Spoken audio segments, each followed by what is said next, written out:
Hi guys, I am professor Narayan नीले from भाग्यविद academy. और आज हम पढ़ने जा रहे हैं फ्रेंड, लेसन नंबर 3 है मनी एंड क्रेडिट। इसका पार्ट फर्स्ट हम देखने जा रहे हैं। इकोनॉमिक्स का चैप्टर है, क्लास 10 का, एसएसटी का। ओके, अभी टाइटल समझ में आया क्या आप सभी बच्चों को? पहले टाइटल में आपको समझाता हूं, मनी एंड क्रेडिट। अभी इसका मतलब समझ में आता है? मनी का तो मतलब सबको समझ में आता है, पैसा तो सबको बराबर समझता है। ओके, अभी क्रेडिट के बारे में भी समझा जाए। देखो, एक आधे आदमी का क्रेडिट बहुत अच्छा है रहता है बैंक में। अभी उसका क्रेडिट कैसा अच्छा रहता है कि यदि उसने बराबर समय पे, फॉर एग्जाम्पल मैंने एक बैंक से लोन लिया है, पहले होम लोन लिया है, और मैंने सारे हफ्ते अभी बराबर बराबर मेरे जा रहे 2-4 साल हो गए मुझे। 10 साल का मैंने होम लोन लिया था, 7 साल मेरे हो चुके हैं प्रॉपर, मैंने बराबर एक भी ईएमआई मैंने ब्रेक नहीं किया है। और फिर मैं यदि बैंक के पास गया और बोला कि मुझे अभी कार लोन चाहिए, तो बैंक मुझे 2 मिनट में देंगे, क्योंकि मेरा क्रेडिट बन चुका है वहां पे।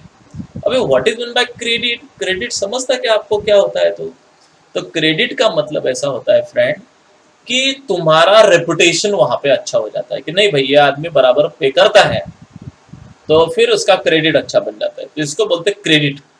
क्रेडिट आदमी का कब अच्छा होता है? यदि वो प्रॉपरली ईएमआई भरे, उसके पास यदि अच्छा मतलब प्रॉपर्टी हो, वेल्थ हो या एसेट हो।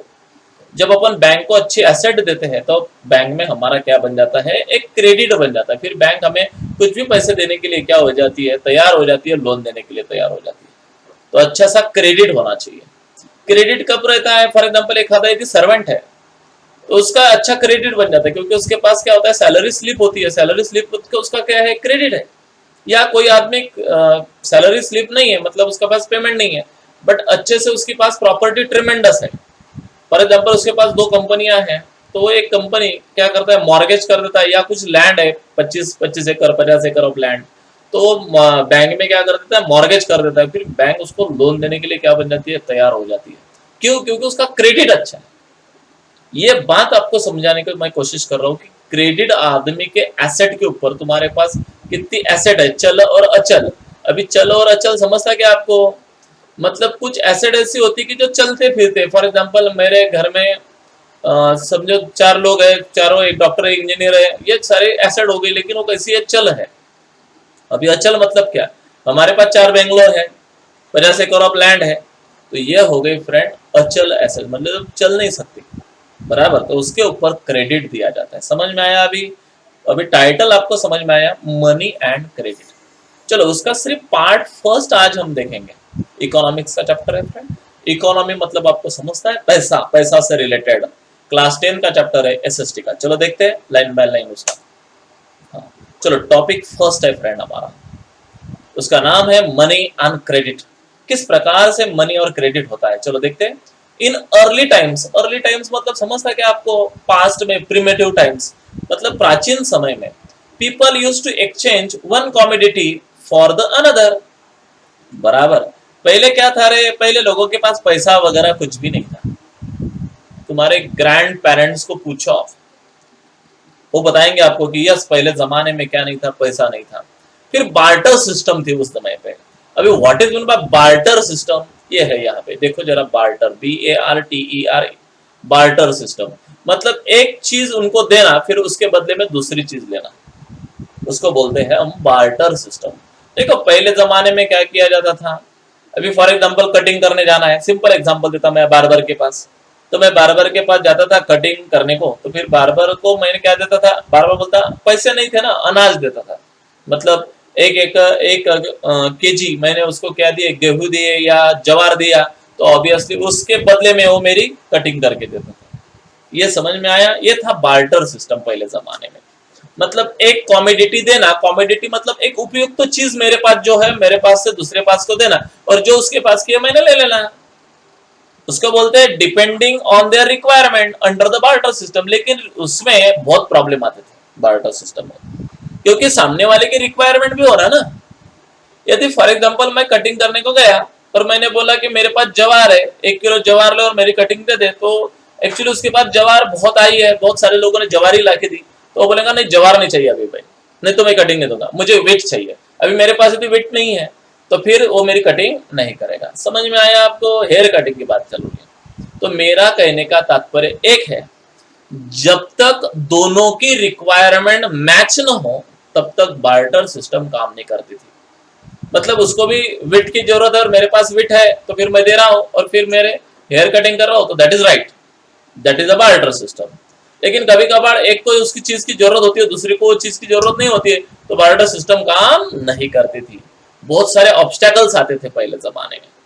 देखो, however exchange of goods in a barter system require the double coincidence of wants, मतलब दोनों की wants कंप्लीट होनी चाहिए तब जाके काम होता था। फॉर एग्जाम्पल मैं शूज लेने जा रहा हूँ मार्केट में, तो मैं मार्केट में गया, भाई मुझे शूज चाहिए, तो बोला ठीक है मेरे पास, लेके जाओ। लेकिन मुझे राइस चाहिए था। आप बोलेंगे सर मैं तो फार्मर नहीं हूँ, तो मेरे पास तो राइस नहीं है। तो फिर वो बोलेगा क्या है फिर आप? मैं बोलूंगा मैं टीचर हूँ यार। तो बोलेगा ठीक है, मेरा लड़का है, उसको तेरे पास ट्यूशन लगा ले, बराबर। तो तब जाके फिर अभी दोनों का कोइंसिडेंस वांट्स क्या हुआ, रिक्वायर है, उसको भी बच्चे की ट्यूशन लगानी है और मुझे शूज चाहिए, तो ऑब्वियसली हम एक्सचेंज कर डालेंगे। यानी इस प्रकार से एक गुड्स और एक सर्विस एक दूसरे को दे रहे और उसके बदले में फिर अभी एक्सचेंज कर रहे, तो उसको बोलते हैं बार्टर सिस्टम। अब आपको समझ में आया? आपको क्वेश्चन आएगा what is mean bye barter system, explain with example. ये क्वेश्चन कम से कम आपको 3 मार्क के लिए आएगा।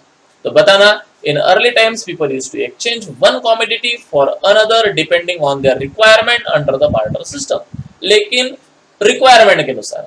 however exchange of goods in a barter system require double coincidence of wants, लेकिन वो बहुत महत्वपूर्ण। देखो यहाँ पे एक पिक्चर देखो आप, ये औरत को क्या चाहिए, बुक चाहिए, तो बुक ले रही है, और ये औरत उसको क्या दे रही है, बनाना दे रही है, क्योंकि ये फार्मर होंगी शायद। अभी इधर देखो ये मीट है उसके हाथ में, ये दे रहा है और उससे टीवी परचेस कर रहा है, बराबर ऐसा हो रहा है। देखो हर एक ऐसे पिक्चर आप देख रहे होंगे, तो कुछ ना कुछ आदमी एक दूसरे को चीज दे रहे थे और दूसरे की चीज ले रहे थे, तो इस प्रकार से फ्रेंड चालू रहता है। अभी एक आधा शॉपकीपर है, बराबर, उसको शूज लेना है, तो शूज लेने को जाएगा, तो उसको बोलेगा कि भाई तुझे क्या चाहिए, तो बोलेगा यार मुझे को शक्कर चाहिए 5 केजी, तो उसको 5 केजी शक्कर देगा, वो उससे क्या देगा, शूज देगा। ऐसा दिस यानी बहुत लोगों का रिक्वायरमेंट कंप्लीट करना पड़ता था, बराबर, अकॉर्डिंग टू दिस फिर बार्टर सिस्टम कंप्लीट होता था। कभी कभार ऐसा होता था कि जो चीज वो डिमांड करता है वो चीज हमारे पास क्या नहीं थी, अवेलेबल नहीं, तो फिर हम वो चीज क्या नहीं कर सकते थे, परचेस नहीं कर सकते, फिर दूसरे आदमी के पास जाना पड़ता था। ऐसा चलता था पहले पास्ट में। ओके फ्रेंड, समझ में आया? अभी बार्टर सिस्टम क्लियर हो गया। नेक्स्ट चलो, however money eliminates the needs of double coincidence of wants। फिर क्या हुआ, बार्टर सिस्टम में बहुत प्रॉब्लम आने लगी। मैंने बताया बार्टर सिस्टम में क्या क्या प्रॉब्लम आने लगे। मतलब मैं गया वहां पे, लेकिन मुझे जो चीज चाहिए थी मुझे वो नहीं मिली, क्योंकि जिस आदमी को जो चीज चाहिए थी वो मेरे पास नहीं थी, बराबर। तो इस प्रकार से बार्टर सिस्टम क्या हुआ, फेल हुआ। फिर मुझे दूसरे के पास, इससे क्या होता था, टाइम वेस्ट होता था, दिन भर उसको पूछना पड़ता था, एनर्जी वेस्ट होती थी। ओके, तो फिर बार्टर सिस्टम में बहुत प्रॉब्लम आते थे। तो इसलिए बार्टर सिस्टम के अलावा पैसा आया। ये देखो ये मनी, ये पैसों ने बहुत अच्छा काम किया। ये पैसे ने क्या किया, however money eliminates the need of double coincidence of wants।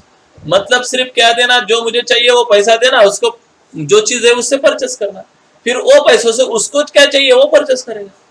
यानी पैसा क्या बन गया, एक इंटरमीडिएटर का मीडियम बन गया, यानी माध्यम बन गया। Since money enables to exchange the process, फिर लोग पैसों से क्या करने लगे, चीजें एक्सचेंज करने लगे। फॉर एग्जांपल मैं शूज लेने गया, मैंने उसको पैसे दिए, अब उसको शुगर चाहिए, तो वो क्या करेगा, वो पैसे मेरे से लेगा, वो शॉपकीपर में जाएगा, शूज परचेस करेगा। समझ में आया, शुगर परचेस करेगा। तो इस प्रकार से मेरा भी प्रॉब्लम सॉल्व हुआ, उसका भी प्रॉब्लम सॉल्व हुआ। और ये काम किसने किया, तो मनी ने किया। तो money it is the medium of exchange. Money क्या हो गया, it is also called the medium of exchange. Exchange किया हमने वस्तु चीज, वो पैसा बहुत महत्वपूर्ण। Early form of money where the things of daily use, बराबर। पहले पैसा नहीं था, तो पहले क्या दे रहे, डेली यूज में जो चीजें थी वो एक दूसरे को क्या करते थे, लोग देते थे और अपने प्रॉब्लम क्या करते थे, सॉल्व करते थे। लेकिन पहले जमाने में पैसा नहीं था, तो बार्टर सिस्टम में प्रॉब्लम आने लगे। फिर एक आदमी का और ज्यादा दिमाग चला और फिर उसने पैसों का एक मीडियम ऑफ एक्सचेंज करके पैसा लाया। समझ में आया? फिर प्रॉब्लम इजीली लोगों के क्या हो गए, सॉल्व हो गए। फिर सब लोगों ने पैसे को क्या किया, एग्रीमेंट किया, यस ये पैसा चलेगा, उसके ऊपर रिजर्व बैंक ऑफ इंडिया का सिंबल होना चाहिए, ऐसा होना चाहिए, उसी का ही पैसा होना चाहिए। फिर ऐसे बहुत सारे नॉर्म्स लगे और फिर बाद में मनी और क्रेडिट होने लगा। ओके नेक्स्ट, चलो, money is anything which is commonly accepted as the medium of exchange and in discharge of debts. बराबर है, पैसा आया ना आया, सब लोगों ने उसको कॉमनली क्या किया, एक्सेप्ट किया। यदि लोगों ने एक्सेप्ट नहीं करता था तो मनी काम करता था क्या? नहीं। यदि मैंने बोला कि मैं पैसे दूंगा, भाई मेरे पास पैसे है तो मुझे को शूज दे दे, और वो बोलता कि नहीं मुझे पैसे नहीं चाहिए, पैसे का महत्व नहीं, मेरे पास बहुत पड़े हुए हैं, मेरे को वेट चाहिए, तो फिर वो काम नहीं करता था। फिर गवर्नमेंट ने रूल्स निकाला, पैसे बनाया और रूल्स निकाला कि every one person should be commonly accepted the money, और जो एक्सेप्ट नहीं करेगा he will be go to the jail, तो उसको जेल में जाना पड़ेगा, ऐसा। फिर ये नॉर्म्स निकला, सब लोग कॉमनली मनी को क्या करने लगे, एक्सेप्टेड करने लगे, as a medium of exchange हो गया फिर पैसा। And in discharge of debts, यानी लोग भी फिर कर्जा एक दूसरे का क्या करने लगे, पैसों से फेडने लगे। मतलब भाई मैंने तेरे से लिया था, ये तेरा पैसा ले और कर्जा अपना नील। तो ये काम करने लगा फ्रेंड पैसा। Before the introduction of coins, पहले लोगों को पैसा मतलब क्या वो पता नहीं था, तो कॉइन्स आए पहले। क्या है? कॉइन्स। देखो इस प्रकार का पैसा था पहले, नोटें नहीं थी, जो मैंने पहले बताया आपको वो नहीं था, नोटें बाद में आई। पहले ये इस प्रकार का क्या था, पैसा था, आना, 2 आना, 4 आना, हमारे तरफ था ब्रेड, पैसे थे पहले, 5 पैसे, 20 पैसे, 10 पैसे ऐसे थे, 50 पैसे, 25 पैसे और 1 रुपया, इस प्रकार से। तो पहले कॉइन थे फ्रेंड। तो इस प्रकार से कॉइन देखते हैं, introduction of coin, variety of objects were used as a money, बहुत सारी चीजें एज अ मनी यूज करने लगे। For example since the very early age में क्या हुआ, Indian uses grains and cattles as a money. देखो पहले जमाने में हमारे भारत में क्या करते थे, ग्रेन और कैटल एक दूसरे को क्या करते थे, यूज करते थे फ्रेंड। तो इस प्रकार से कैटल और ग्रेन लोग एज मनी यूज करते थे। मतलब मुझे कुछ चाहिए तो मैं क्या करता था, एक कैटल लेके जाता था मार्केट में और उसको किसी आदमी को दे देता था और उससे जो चीजें मुझे चाहिए वो मैं परचेस करता था। या ग्रेन लेके जाते थे, वो ग्रेन शॉपकीपर को देते थे और शॉपकीपर उनको क्या देता था, जो उसके शुगर, सोप, बराबर जो ऑयल, हेयर ऑयल, बराबर, तो इस प्रकार की चीजें वो वहां से क्या करते थे, परचेस करते थे। या टी वगैरह वगैरह उस पैसों से परचेस करते। पहले पैसा नहीं था हमारे इंडिया में, तो हमारे इंडिया में ग्रेन्स और कैटल्स को क्या कहा जाता था, वही हमारा पैसा था। Thereafter come the use of metallic coin, gold, silver and copper. फिर उसके बाद में हमारे इंडिया में 3 प्रकार के कॉइन आए। पहला कॉइन आया गोल्ड, फिर आए सिल्वर, फिर आए कॉपर के कॉइन। फिर वो कॉइन यूज करने लगे सब। समझ में आया फ्रेंड? तो फिर क्या हुआ, गोल्ड की प्राइस कुछ दिनों के बाद में बढ़ गई, तो लोगों ने वो पैसा क्या किया, तोड़ा और वही पैसा एज अ गोल्ड करके उसको बेचा। यानी जितने उसकी इंपॉर्टेंस पैसे बन के नहीं थी, उतना उसका इंपॉर्टेंस एज अ गोल्ड था। तो इसलिए गोल्ड कॉइन कुछ दिनों के बाद में क्या हो गए, बंद हो गए। फिर सिल्वर कॉइन, सिल्वर का भी वैल्यूएशन बढ़ गया, फिर सिल्वर कॉइन भी क्या हो गए, बंद हो गए। फिर कॉपर कॉइन आने लगे, बराबर। तो इस प्रकार से डे बाय डे चेंजेस होता गया। क्या होता गया, चेंजेस। चलो देखते हैं नेक्स्ट। हाँ, मॉडर्न करेंसी, आज की करेंसी कौन सी है, चलो देखते हैं। यूजेस अ प्रॉपर नोट्स, आज नोट्स यूज कर रहे हैं, कॉइन्स यूज कर रहे हैं, made a relatively expensive metal, बराबर है, इन रिलेटिवली इनएक्सपेंसिव मेटल। लेकिन आज लोग सिल्वर का कोई भी कॉइन आपके पास नहीं होगा, या गोल्ड का कोई भी कॉइन क्यों ना होगा, क्योंकि क्या किया, वो इनएक्सपेंसिव है। एक्सपेंसिव चीजें नोट में से और कॉइन में से क्या कर दिए गए, हटा दिए गए, और सिर्फ इनएक्सपेंसिव चीजें कॉइन में यूज करने लगे। फॉर एग्जांपल स्टील के कॉइन आने लगे आज, तो भी स्टील क्या नहीं है, एक्सपेंसिव नहीं है। फिर लोग उसको क्या नहीं करेंगे, तोड़ेंगे फोड़ेंगे नहीं। पहले क्या था, गोल्ड का कॉइन आता था, वो गोल्ड से एक एज अ 50 पैसा यूज किया जाता था, तो 50 पैसा उस कॉइन का आता था। लेकिन ऐसा मोड़ा, उसको तोड़ा और गोल्ड करके बेचा, तो उससे 10 रुपए आते थे। मतलब समझ में आया क्या, मतलब उसकी वैल्यूएशन एज अ करेंसी जितनी नहीं थी, तो एज अ मेटल उतनी थी, बराबर। दैट्स वाई वो कॉइन, यानी कुछ दिनों के बाद में पैसा क्या होने लगा, कम होने लगा मार्केट में से। तो क्यों होने लगा था, ऐसा था क्योंकि वो मेटल एक्सपेंसिव था। दैट्स वाई एक्सपेंसिव मेटल के कॉइन क्या कर दिए गए, कम कर दिए गए, और ऐसे कॉइन यूज करने लगे कि जो इनएक्सपेंसिव हो, बराबर है। आज के जितने भी नोट्स है या कॉइन्स है वो इनएक्सपेंसिव मेटल से बने हुए हैं। ध्यान में रखना, what kind of currency of modern India now, Bharat की आज की आधुनिक करेंसी कौन सी है, तो ध्यान में रखना, uses of paper or notes, paper notes and coin made relatively inexpensive metal, okay, has no value of its own, यानी उसका खुद का वैल्यूएशन नहीं है, बट एज अ मनी उसका क्या है, एज अ करेंसी उसका क्या है, वैल्यूएशन है, बराबर है। तो फ्रेंड ये महत्वपूर्ण है।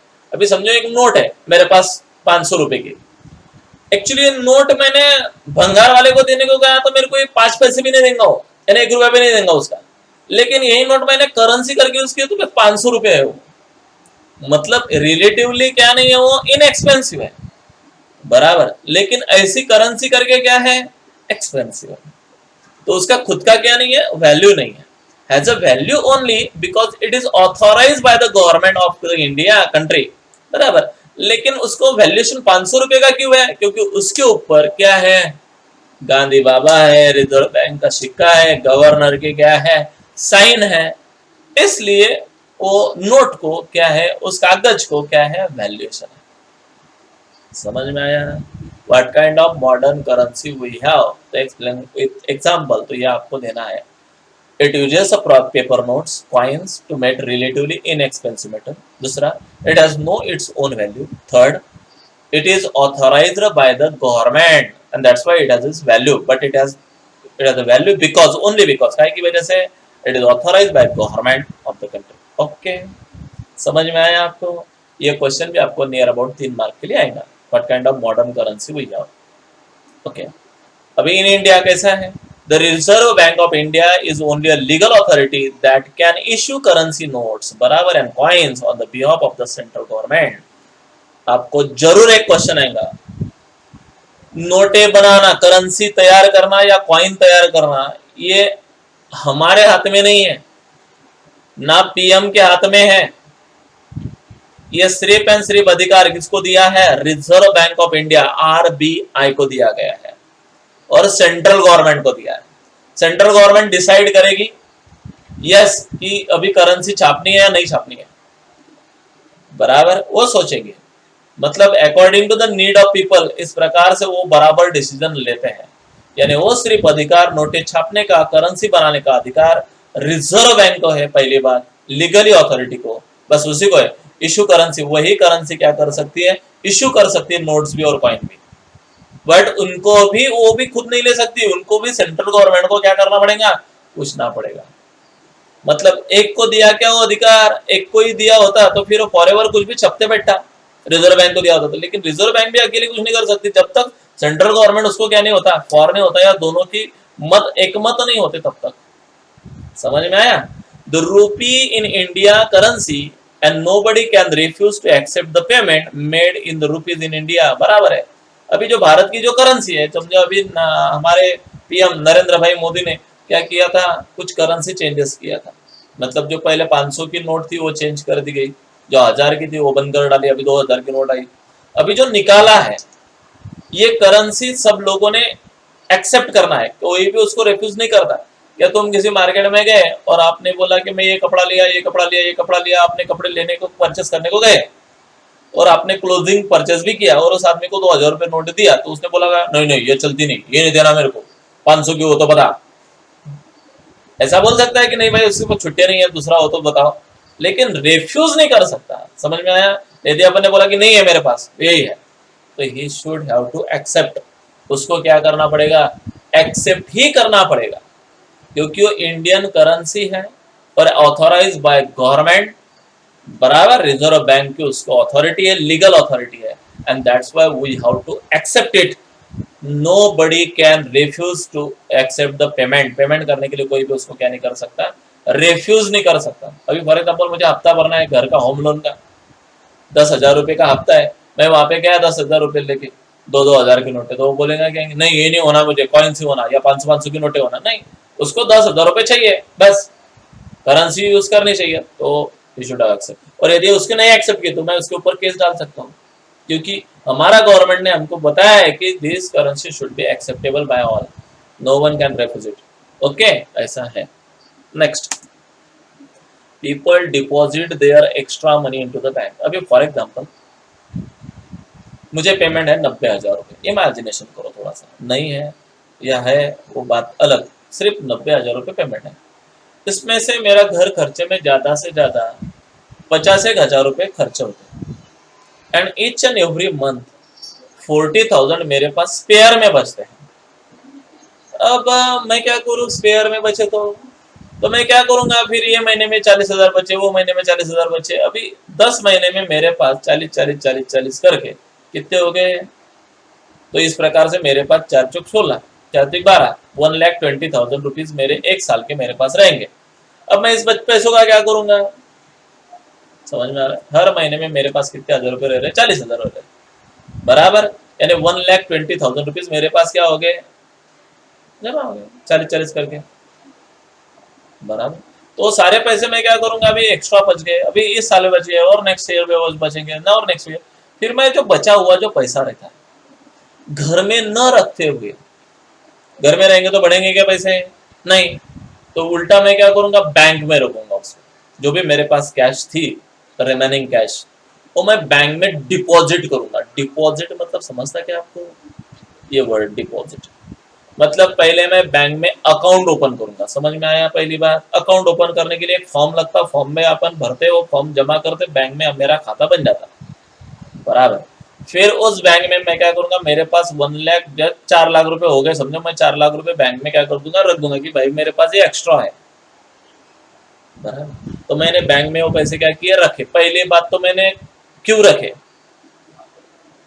क्यों डिपॉजिट किया, पहली बात वो घर में थे, चोरी बीरी हो गई तो चले जाते थे, दूसरी बात मुझे उसका कुछ काम नहीं है, जब काम पड़ेगा तब मैं बैंक से क्या कर लूंगा, निकाल लूंगा, तो वहां पे वो सेफ भी है, ऊपर से उसके ऊपर मुझे रेट ऑफ इंटरेस्ट भी मिलेगा, बैंक के पास जमा कर दिए थे। और जिस आदमी को पैसों की जरूरत पड़ेगी वो आदमी उस बैंक से एज अ लोन लेगा, म्हणजे मेरा काम भी प्रॉब्लम, मेरा प्रॉब्लम भी सॉल्व हो गया कि मेरे पास ज्यादा पैसे है तो मैंने बैंक में रखे, मुझे उसका इंटरेस्ट, रेट ऑफ इंटरेस्ट मिलने लगा।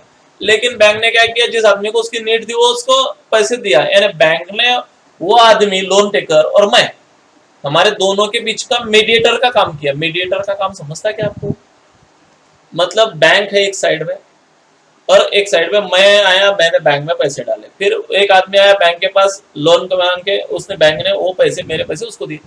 अब आपको बोलेंगे बैंक का फायदा क्या हुआ सर, क्यों कर रही बैंक ऐसा, तो देखो, जब मैंने पैसे रखे यहाँ पे तो मुझे ये सिर्फ 7% रेट ऑफ इंटरेस्ट से मुझे पैसे दे रहा है, 7 रुपए रेट ऑफ इंटरेस्ट से, 7% से, और इस आदमी को दे रहा है तो उसको 14% से पैसे दे रहा है।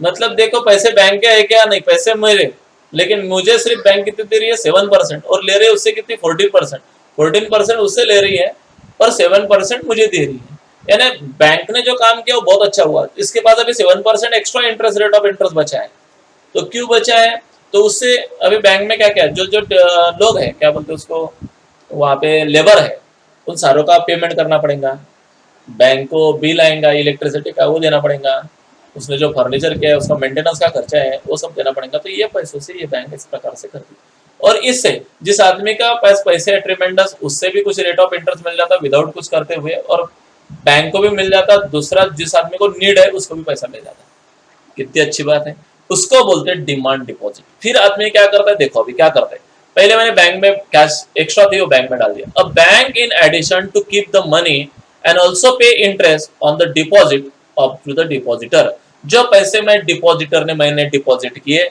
उसके ऊपर बैंक मुझे क्या देगी, पेज इंटरेस्ट भी देंगे, बराबर। 10 bank deposit are called demand deposit, जो मैंने पैसे बैंक में डिपॉजिट किए उसी को नाम है डिमांड डिपॉजिट। अभी उसको डिमांड डिपॉजिट क्यों कहते हैं, मतलब जब भी मैं डिमांड करूंगा कि यस मुझे वो पैसे मेरे रिटर्न चाहिए, तो बैंक मुझे क्या करेगी, मेरी डिमांड मुझे डिपॉजिट करेगी, बराबर है, मेरी डिपॉजिट, तो उसी को बोलते हैं डिमांड डिपॉजिट। समझ में आया? बिल्कुल सभी को क्लियर मीनिंग हो गया? What is mean bye demand deposit? मतलब जो मेरे पास एक्सेस पैसा थे, एक्सेस कैश थी, वो घर में रह के पड़ी थी, कुछ काम नहीं था मुझे, तो ऑब्वियसली मैंने कुछ पैसे निकाल के बाकी के जो एक्स्ट्रा थे वो मैंने पैसे बैंक में क्या कर दिए, डाल दिए। उससे मुझे बैंक क्या दे रही है? रेट ऑफ इंटरेस्ट भी दे रही है, बराबर। और इस प्रकार से जो मैंने बैंक में डिपॉजिट किए उसी को नाम दिया डिमांड डिपॉजिट। आपको 100% एक क्वेश्चन आता है, 1 मार्क के लिए आया तो सिर्फ बोला जाएगा what is bye demand deposit, और 3 मार्क के लिए क्वेश्चन आता था what is the meaning of what is the definition of demand deposit, how demand deposit works and what is the work of banks. समझ में आया?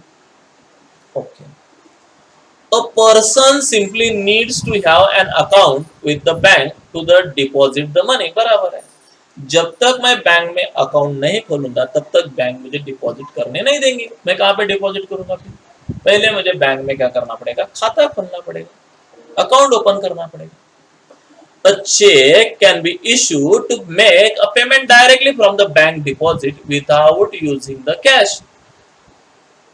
कभी कभी क्या करेंगे? फॉर एग्जाम्पल मैंने बैंक में डिमांड डिपॉजिट किया है, डिपॉजिट किया मैंने, समझो वहां पे 1 लाख रुपए क्या किया? डिपॉजिट किया। अब मुझे किसी दोस्त ने बोला कि मुझे 50,000 रुपए चाहिए, तो मैं क्या करूंगा? बैंक से चेक लिया है मैंने, चेक बुक मुझे मिल गया, तो मैं बैंक में न जाते हुए वहां से पैसे निकालूंगा और फिर उसको दूंगा। उससे बेटर मैंने क्या कर दिया, या मैंने टीवी परचेस की, समझो अब मैंने पैसे नहीं है मेरे पास, तो मैंने सिर्फ क्या किया, वहां पे एक चेक निकाला जो बैंक ने मुझे दिया था, कितने 1000 रुपए की, वही तेरी टीवी, तो बोले 50,000 की, तो मैंने वहां पे चेक निकाला, 50,000 रुपए डाले और नीचे सिग्नेचर कर डाली, वो चेक उसको दे दिया। अभी वो चेक उसने क्या किया? बैंक में डाला, बैंक में बराबर मेरे अकाउंट में मेरी सिग्नेचर देखी और वहां से 50,000 रुपए उस आदमी को दे दिए। अभी भी मेरे 50,000 रुपए बैंक में क्या है? पड़े।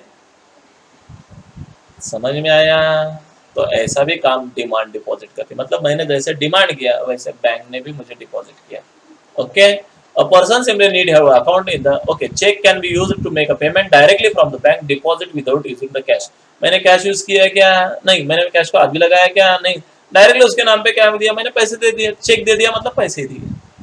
अभी वो चेक बैंक में जाएगा, बैंक में जमा होगा, ऑब्वियसली उसको उसके अकाउंट में पैसे जमा हो जाएंगे। तो ये है फ्रेंड डिमांड डिपॉजिट का फायदा। यानी डिमांड डिपॉजिट हम कैश भी ले सकते हैं जाके विड्रॉल स्लिप भर के, या हमको नहीं चाहिए कैश तो किसी को यदि मुझे डायरेक्ट चेक करना है तो चेक से भी मैं पैसे क्या कर सकता हूँ? उसका पेमेंट कर सकता हूँ। व्हाट इट, ये है वर्क ऑफ डिमांड डिपॉजिट। चलो अभी देखो cheque. A cheque is a return. अभी आप बोलेंगे sir what is mean by cheque? आपने चेक दिया मतलब क्या दिया? Cheque is a one kind of paper रहता है। Check is a written instruction on to the bank by the account holder to pay a specific sum to a specific person from his deposit। जो मैंने deposit की है तो मेरे नाम का वो चेक बुक रहता, मुझे किसी लोगों को दूसरे को देना है तो स्पेसिफिक पर्सन को, अकाउंट होल्डर को वो मिलता है। फिर उसको यदि किसी आदमी को पैसे देना है तो वो चेक के थ्रू वो पैसे क्या कर सकता है? दे सकता है। यानी चेक ही देना, चेक दिया तो प्रॉब्लम नहीं, मतलब कैश ही दिया तो ऐसा कोई मतलब नहीं कि कैश ही देना चाहिए। समझ में आया? ऐसा A check has all the information about the person to whom the payment is to be made।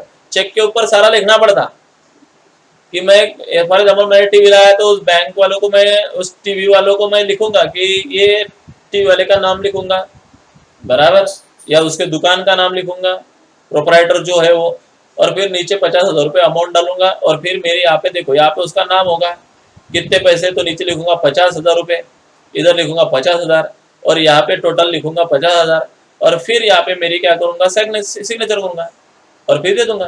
Okay, मुझे डोनेशन भी देना है तो मैं भी यहाँ पे लिखूंगा डोनेशन, कि सिर्फ मुझे डोनेशन देना है, मुझे कुछ लेना देना नहीं है। एक आधे समझो मैं एखादा ये अच्छा लगा मंदिर वगैरह तो मैं उसको डोनेशन भी दे सकता हूँ, या किसी ऑर्गन ऑर्फनेज में जाके वहां पे भी डोनेशन दे सकता हूँ, ऐसा। तो ये चेक काम करता है। रिटर्न इंस्ट्रक्शन होती है उसके ऊपर बैंक की, टोटल अकाउंट होल्डर तो मतलब मेरा अकाउंट नंबर क्या है, मेरा नाम क्या है, ये सब आएगा उसमें। अकाउंट नंबर क्या है वो भी आएगा, स्पेसिफिक सम कितने रुपए दे रहा हूँ, स्पेसिफिक पर्सन का नाम जिसके ऊपर लिखा from the deposit. Okay. A check has all the information about the person to whom the payment is to be made. बराबर है, किसके यहां से जा रहा है ये तो रहता है, उसका अकाउंट नंबर रहता है, लेकिन किसको जा रहा है उसका भी नाम होता है ना। देखो ये इसका नाम है, बराबर, विकीमीडिया फाउंडेशन, बराबर। तो उसने कितने का चेक दिया है, तो यहाँ पे देखो $100, बराबर, एंड 55। तो इस प्रकार से डोनेशन के जरूरत से जॉन जोन्स ने वो दिया है, तो उसका चेक रहता है। The amount at the date of the payment, signature account holder issuing the cheque, और फिर सिग्नेचर वगैरह करता है, फिर वो चेक वहां पे क्या होता है, इश्यू होता है। मिस्टर जॉन जोन्स, देखो उसका नाम वगैरह सब कुछ है, जिसकी सिग्नेचर है उसका ये टोटल नाम है, उसका अकाउंट नंबर है, ये टोटल इंफॉर्मेशन कौन से बैंक का है, टोटल है। तो ये सारी इंफॉर्मेशन वहाँ पे होती है, कौन से डेट को दिया, किस आदमी को दिया, कितने रुपए दिए, वर्ड में कितने दिए और फिगर में कितने दिए, काय बन के दिए, डोनेशन बन के दिए क्या, चेक का नंबर क्या था, ये सारी इंफॉर्मेशन रहती है। मतलब यदि मैंने किसी को पेमेंट चेक से किया तो प्रॉपर उसकी इंफॉर्मेशन हमारे पास रहती है। नेक्स्ट, ओके, इस प्रकार से फ्रेंड मेरा चैप्टर यहाँ पे खत्म होता है, पहला पार्ट का सिर्फ। उसमें सिर्फ अपन ने देखा मनी एंड क्रेडिट। ओके, चलो देखते पहले कुछ टर्म्स हमने यहाँ पे पढ़ी। बार्टर सिस्टम तो मैंने पहले से आपको बता दी, व्हाट इज बार्टर सिस्टम। पहले पैसा नहीं था तो कुछ माल हम एक्सचेंज करते थे। Barter refers to the direct exchange of good. Good direct क्या करता है, एक्सचेंज करता है, एंड द सर्विस भी एक्सचेंज करते हैं। मैंने वैसे ही बताया था कि वो ट्यूशन के मेरे पास आएंगे, मैं इसको शूज देंगे। तो in this way the barter system refer to that the system by which one commodity is exchange from another without the use of money. मतलब पैसे का न यूज करते हुए एक चीज दूसरे को देना, दूसरे से दूसरी चीज लेना, तो इसको बोलते हैं barter system. But both are needed, requirement, both requirement should be completed, ऐसा होना चाहिए। लेकिन इसमें बहुत क्या भी है, बार्टर सिस्टम जितनी आसान थी उतनी ही कॉम्प्लिकेटेड थी। इतना इजीली वहां पे व्यवहार नहीं होता था, या वो चीज वहां पे लेके जाना पड़ता था। यानी कितना वो, यानी सिस्टम क्या बोलते हैं अपन उसको, तो इतनी सुटेबल नहीं थी। इंडियन लोग पहले ग्रेन नहीं तो cattle as a money use करते थे। फिर वो कैटल समझे मार्केट में लेके आना पड़ता था, बाजार करना है फॉर एग्जांपल, या ग्रोसरी लेके आना है। तो अभी मुझे बताओ, वो कैटल लेके वो ग्रोसरी के शॉप में जाएगा। अब ग्रोसरी एक आदमी से कैटल लेगा, ठीक है, उसको ग्रोसरी दिया, दूसरा आदमी भी कैटल लेके आया, तीसरा आदमी कैटल लेके आया, अब उतने कैटल का क्या करेगा? तो इसलिए फ्रेंड बार्टर सिस्टम ज्यादा देर तक नहीं टिकी, क्योंकि उसमें दोनों के रिक्वायरमेंट मैच होना बहुत नेसेसरी था। ओके, चलो नेक्स्ट, मनी का मतलब क्या है? मनी, आपको 100 का क्वेश्चन था, व्हाट इज बाय मनी, एक मार्क के लिए। Money may be anything chosen by the common concept as a medium of exchange. पैसा मतलब एक ऐसी कंसेप्ट है जिसने सब लोगों ने एक्सेप्ट किया और उससे कुछ भी चीज क्या करने लगे, एक्सचेंज करने का वो माध्यम है। It can be in the form of coin, coin के फॉर्म में होगा या नोट के फॉर्म में होगा, बैंक नोट्स।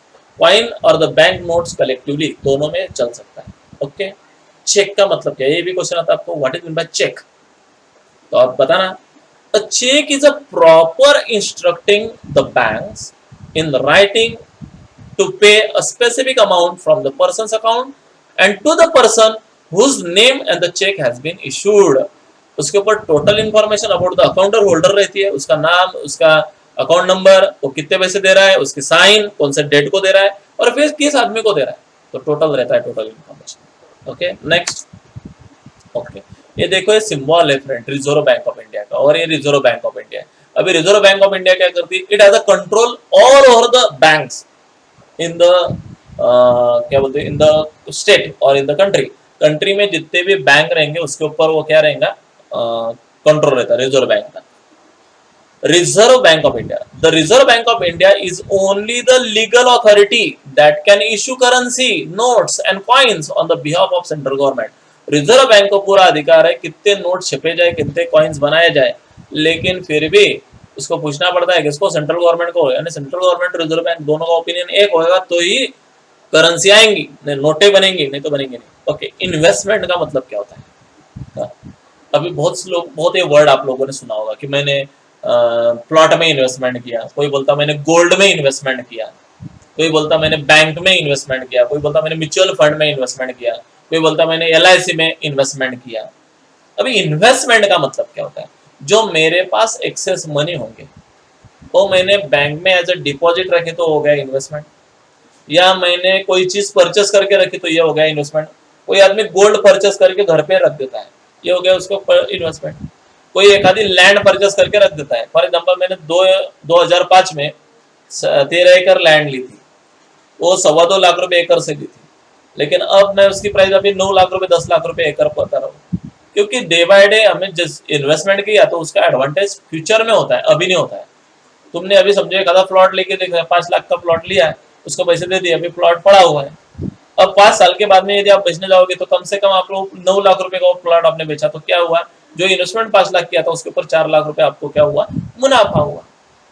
फॉर एग्जाम्पल एक आदमी ने 1 लाख का गोल्ड लेके रखा था 2005 में, अब उसने सेल किया तो वो 2.5 लाख का हो गया, तो उसको 1.5 लाख रुपए क्या मिल गए, इन्वेस्टमेंट के ऊपर एडवांटेज हो गया। ये हो गया investment. Investment is amount of money spend with the intention to earning the intervals, यानी कुछ पैसे कमाने के हिसाब से कुछ आदमी इन्वेस्टमेंट करता है in the form of return from of funds and invested, और इन द लॉन्ग रन, कोई कोई लॉन्ग रन में पड़ने जाता है, उसको बोलते हैं investment in the form of capital appreciation. Okay, चलो नेक्स्ट। इस प्रकार से फ्रेंड ये लेसन हमारा यहाँ पे खत्म होता है। लेसन नहीं, एक पार्ट जिसका नाम था money and credit. Okay, regarding this if you have any kind of problem please ask me in my comment box, I will be surely solve each and every problem of you. और यदि video अच्छा लगे तो वहाँ का please like button जरूर दबाएगा, और ये सब्सक्राइब का बटन भी जरूर दबाएगा, सब्सक्राइब कीजिएगा, ताकि आपको जो मैं नए नए वीडियो बनाऊँ आपको इजीली आपके घर तक इजीली पहुँच सके। Okay, bye, see you.